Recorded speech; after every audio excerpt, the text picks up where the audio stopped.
You may have arms and legs, but unless you know three things.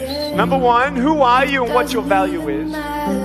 Number two, what is your purpose here in life? And number three, what is your destiny when you're done here? If you don't know the answers of any of those three questions, you're more disabled than I. Sahabat kreatif, kali ini kita akan membahas tentang analisis soal novel ya. Nah, soal yang pertama yaitu kita baca dulu soalnya ya, baru bacaannya. Keterkaitan peristiwa dalam kutipan novel tersebut dengan kehidupan saat ini adalah, nah, keterkaitannya adalah jawabannya itu C, mudik saat lebaran tiba ya.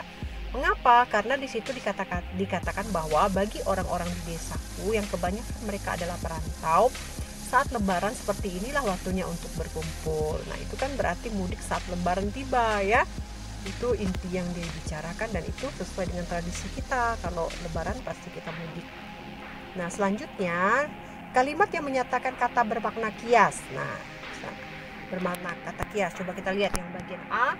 Itu tidak ada kata kias ya, itu makna sebenarnya. Dokter Karina sedang memeriksa kesehatan mata sapi, itu benar.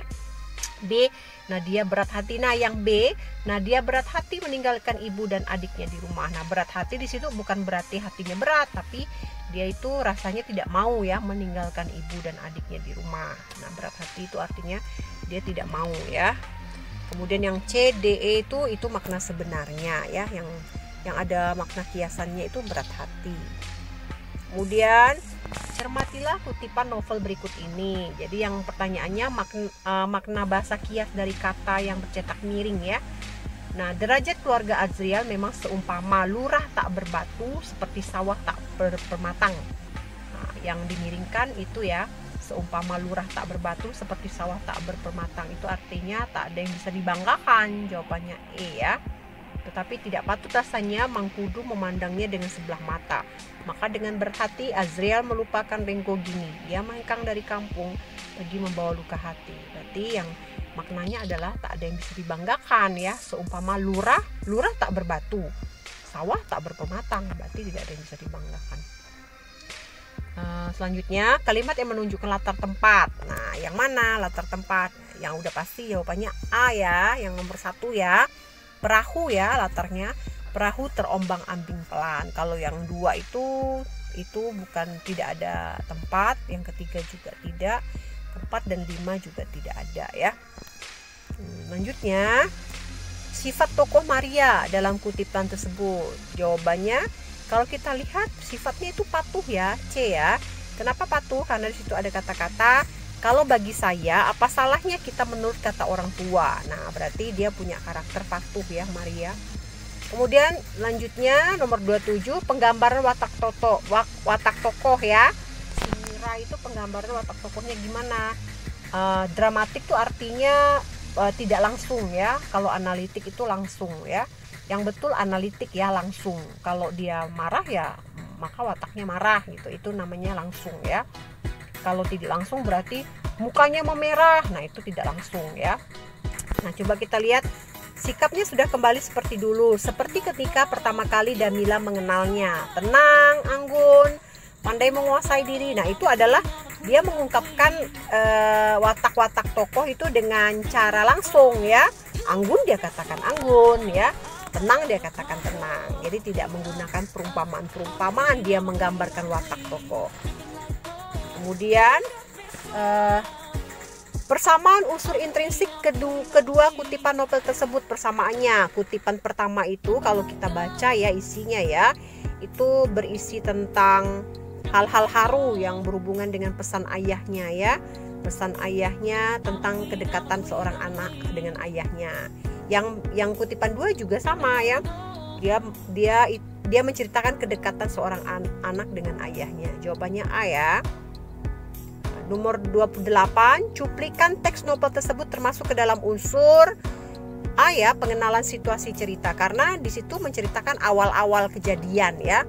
Pesawat Garuda jurusan Jakarta Tokyo itu mendarat di bandara Narita pukul 11 waktu Tokyo. Akira menghirup napas dalam, dirasakannya kesejukan udara tanah kelahirannya merasuk hingga ke tulang sumsum. Dia tersenyum tipis sebelum akhirnya melangkah perlahan menuruni tangga pesawat. Nah, itu kan merupakan pengenalan situasi cerita, awal-awal sebuah cerita. Nah, kemudian selanjutnya ya, nilai sosial yang terkandung dalam kutipan novel tersebut. Nilai sosial itu ada tolong-menolong ya.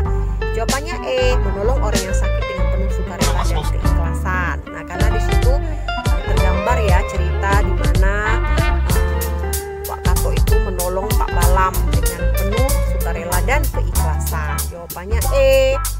Kemudian nomor 31 ya, berdasarkan kutipan novel di atas, nilai kehidupan apakah yang tidak disampaikan oleh penulis? Kalau dilihat dari wacananya, itu nilai sosial ya.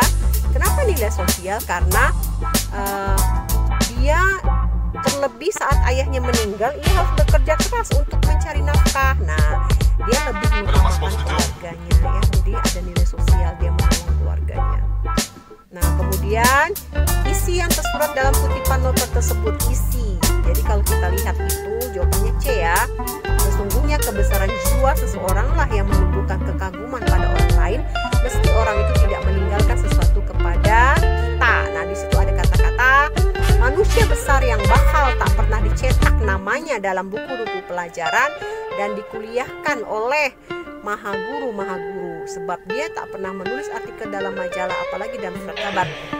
Manusia besar ini, filosofi ini akan berlaku dari dunia tanpa apa-apa selain sejumput kesan-kesan tak beraturan pada sejumput orang lain tentang dia. Nah, itu kan kebesaran jiwa seseorang yang menumbuhkan kekaguman pada orang lain ya, meskipun orang itu tidak meninggalkan sesuatu kepada kita.